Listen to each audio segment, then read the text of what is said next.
lekwa ndị ara agbagbuchiri ụmụnna anyị o. ndị ara agbagbuchiri ụmụnna anyị n'abalị ugbu a ka ha chọrọ ibu ya bụ ndị apụ. onye ọbụla na-aga n'abalị kpachara anya o.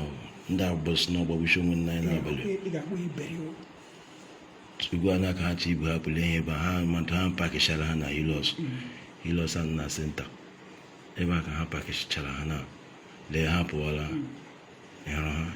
ha pụọla mana ambulance mana moto white ahụ ọcha our dead body people duchara dị ahụ akwa dead body buchara dị lee ha pụọla.